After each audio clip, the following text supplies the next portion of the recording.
Hello and welcome to my channel, Healing with Hope and Encouragement. My name is Trifina Brown. My life took an unexpected turn when I experienced a stroke. It's a moment that changed everything for me.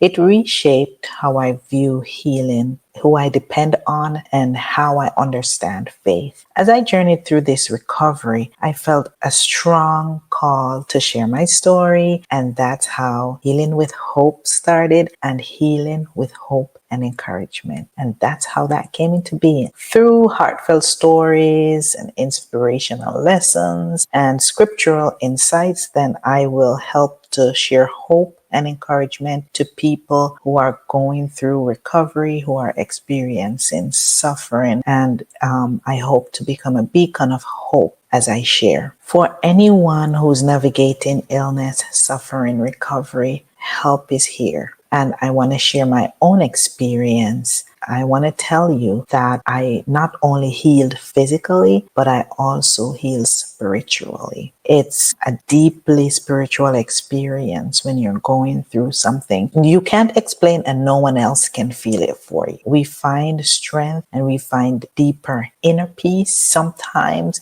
as we go through those processes, as we go through the most difficult moments of our lives. So for me, I am a nurse. So even though I'm a nurse, I'm not giving medical advice, but I am actually giving you insight and inspiration from the perspective of a patient and what we go through during our times. And it can be applicable if you're going through any kind of suffering at all. I'm giving you a sneak peek into some of the experiences that I went through and as I go through rehab and the lessons that I've learned from it. So watch till the end because I'll always give an inspirational note somewhere there towards the end. You're in for a treat, so you can subscribe and also share with someone that you know may be going through a recovery process or suffering. So by far, this particular story is my favorite because it gave me the most hope during my process. So the stroke that I had affected my left side. So my hand and my foot over my left side was pretty much dead, not doing anything. My hand regained some of the movement pretty quickly, but required a lot of work to go back to normal. But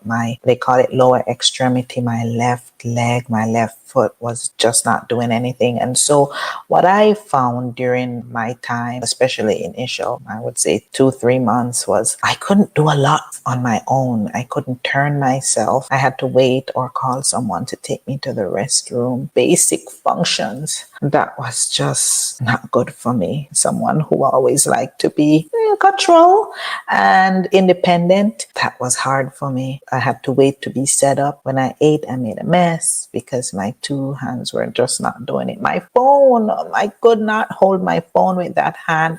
It felt like a ton. It was so heavy and it would fall out if I tried to use that hand. So if you think about your daily activities and things that you would want to do, I could not do them. And there was no movement in the hip, in the knee, in the ankle, absolutely nothing. So my physical therapist came to me when I was in the hospital. I was in an intensive care unit, and she would come back day after day to ask me, do I feel any movement? Do I have any movement? And she did her examinations. There was nothing. And she did an exercise with me though. She asked me to close my eyes and focus on moving the right leg. And as I do that, then she wants me to try and move the left leg. I'm like, that's not possible. It's not working. She's like, just close your eyes and concentrate. And she would come back and say, do you feel anything? No. But while she's doing that, she's feeling the muscle to see if she feels anything. And she was not. So she kept coming back. And on the third day when she came, she's like, I want you to just close your eyes and concentrate and move the right leg again. And you're going to, just try and concentrate and act like you're moving the left leg too. And I did. And she yelled a scream, yes! And she said, I feel it. I feel it. And I'm like, I didn't feel it. What did you feel?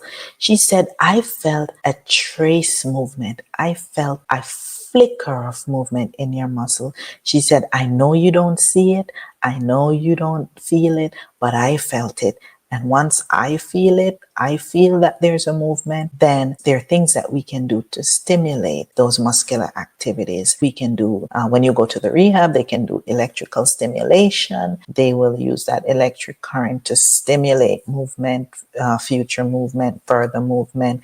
But this is hopeful for me. I know that it might take some time, but you're going to be okay in terms of movement. There will be some movement. In my professional estimation, my professional judgment, I don't know what percentage of movement will come back, but I'm pretty sure that you will have some because I felt it. And so, a trace movement is that initial flicker, just tiny flicker of movement that physical therapists can feel to determine whether or not they could do some more exercises, some more activities that will elicit movement. They are hopeful when that happens because there is something that they can work with and they're happy about it. And so was I.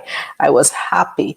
I want to tell you that, give you an encouraging word today based on my story, based on that experience. Are you discouraged today? Not sure about the future? Not sure about your healing? Not sure about recovery? Or maybe a family member? You're disillusioned? You're not seeing much progress? Your encouragement for today is, my friend, all you need is a teeny tiny trace amount of minimal faith, a flicker of faith, just a flicker or a trace of belief. In a book of the Bible, Matthew 17 verse 20 says, "Truly, I tell you, if you have faith as small as a mustard seed, you can say to this mountain, move from here and move from there, and it will move. Nothing will be impossible for you."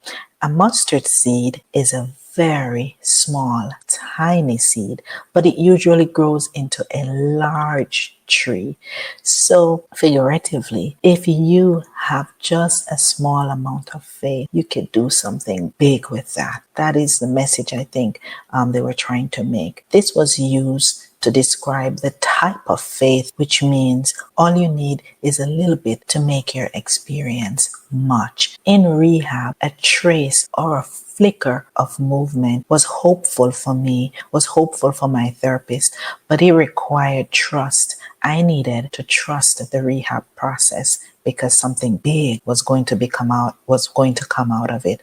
I had to trust the process, though it took some time. That trace or flicker of muscle activity became a symbol of hope for me. So when the days were hard, I remembered that little moment of hope. So are you going through a process or recovery or a process of suffering? Be encouraged today. Having a lot of faith is not required. All you need is a little belief so that things will get better for you. So the flicker of hope you had and you hold on to while you're going through that process will take you through. Trust God's timing. Trust God's plan. Be inspired. If you like this story, please share, subscribe, or you can like it. Let me know in the comments how my story impressed you in terms of what you're going through. Share with me the different stories that you want to hear about in my experience. Like the encouragement, make sure you share with someone today, but trust His plan, trust His timing. Bye now.